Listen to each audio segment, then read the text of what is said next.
আমরা এখন আছি উল্লুয়াটু টেম্পল পার্কিং এরিয়াতে, মোটরসাইকেল এখানে পার্ক করলাম। আর পার্কিংয়ের জন্য হচ্ছে আমরা কত 1000 রুপিয়া পে করে আসছি। মোটরসাইকেলটা এখানে রেখে দিচ্ছি, এখন আমরা টেম্পলের দিকে ঢুকবো।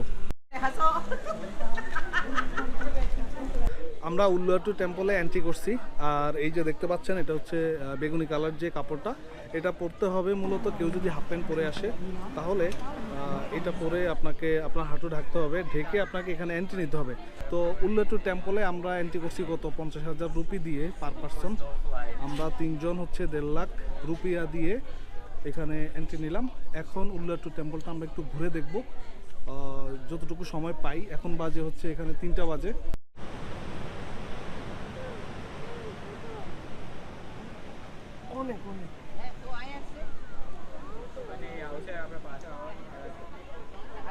উল্লুয়াটু টেম্পল, এখানে কিন্তু প্রচুর পরিমাণে বানর। আর এই বানর থেকে কিন্তু জিনিসপত্র সাবধান। এই যে ভাইয়াটার কিন্তু গ্লাস নিয়ে গেছে, কেউ যদি গ্লাস পরে থাকে সেই ক্ষেত্রে ওরা কিন্তু দাপ করে এসে গ্লাস নিয়ে যায়। তো এতে কিন্তু চোখেরও প্রবলেম হইতে পারে। চেষ্টা করবেন জিনিসপত্র একটু সাবধানে রাখার, যে কোনো সময় কিন্তু বানর টান দিয়ে নিয়ে যাবে। উল্লুয়াটু টেম্পলে আমরা প্রায় 1.5 ঘন্টা 2 ঘন্টা সময় কাটাইলাম এখানে।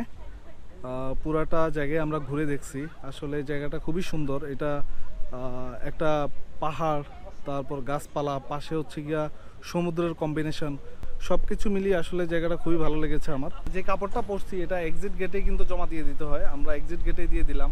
আর এই কাপড়টার জন্য কিন্তু আবার কোনো ফিটি দেওয়া লাগে না, এটা একদম ফ্রি।